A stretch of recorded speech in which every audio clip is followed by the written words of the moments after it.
Yo guys, welcome back to LeadFoot TV. So today we're doing episode 2 of Flipping Cars. I'm absolutely boiling, it's so warm outside. Boiling! So the car I've bought is the Suzuki Wagon R. So I went and picked this one up with my Saab and this A-frame up here. Sorry if it goes a bit dark on the camera. Up here I've got this A-frame that I bought.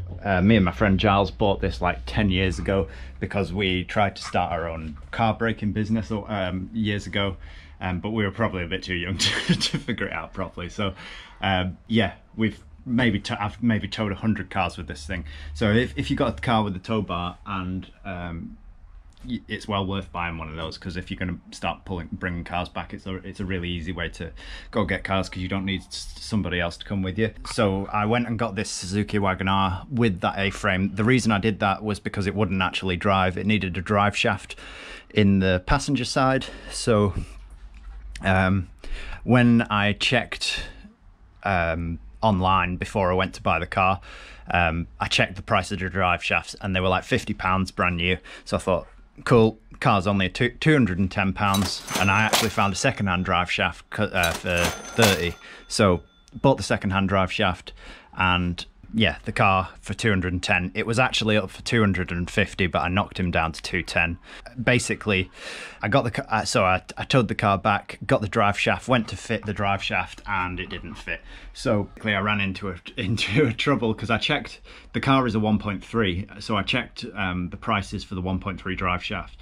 And basically there is two types of 1.3 in the Wagon R. So they came with a G13 BB, which I think is an 8-valve engine. I might be wrong, but I think it either way, it's not, yeah, it's the less powerful engine. And then they came with the M13A, which I think was only in the car for a year or two, which is why they're less common. But it was a twin cam VVT engine, which came in like the Ignis and stuff like that as well. But they all have different drive shafts. So the 1 litre, the 1.2, and then both 1.3s all have different drive shafts. And then the drive shaft for the 1.3 VVT engine that I've got is £250 brand new.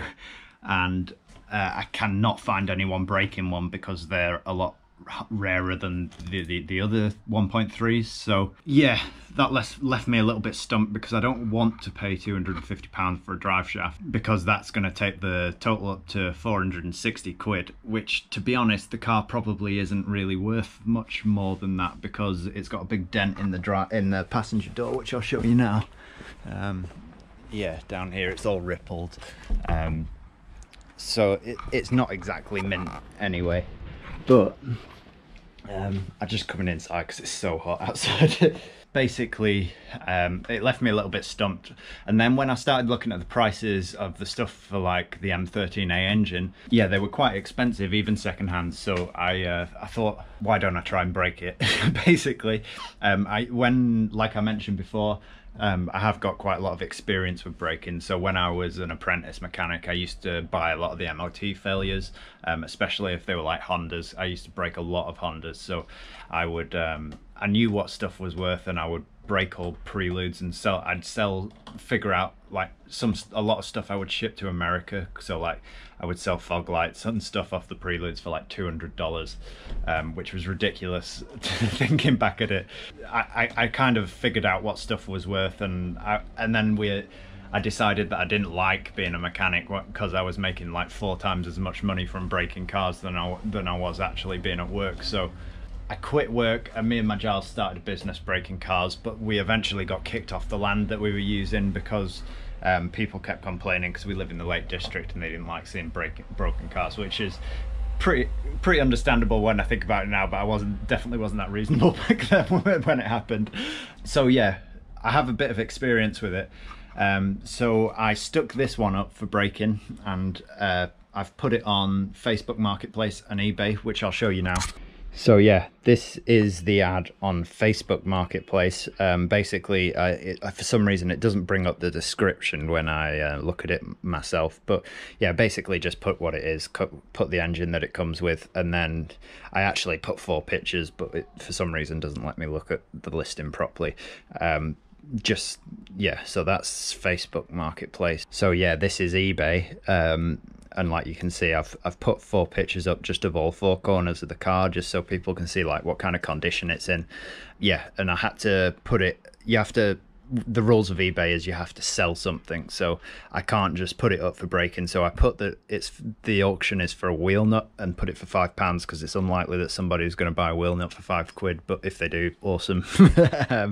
And yeah, just put that on breaking it, and people just message you basically on eBay if they need any parts. With eBay, usually I'll just do it. If somebody wants something, I'll list the part that they want when they ask for it, and then Facebook Marketplace, I'll just send them the PayPal invoice, or just send them my PayPal address and they'll PayPal me the money. So yeah, that is that. And then this is what I've sold so far.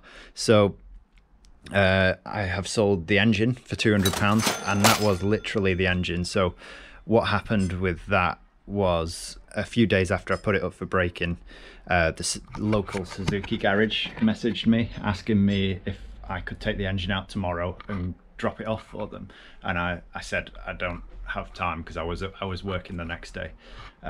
So what happened was they actually came, took the car away, took the engine out the same day, and then brought the car back to me, and they literally took the engine, they gave me the gearbox, the axles and everything back, and they gave me £200 for it. So that was super lucky. That doesn't normally happen, but yeah, that really set me off on a good start with the car, because I was very close to breaking even again.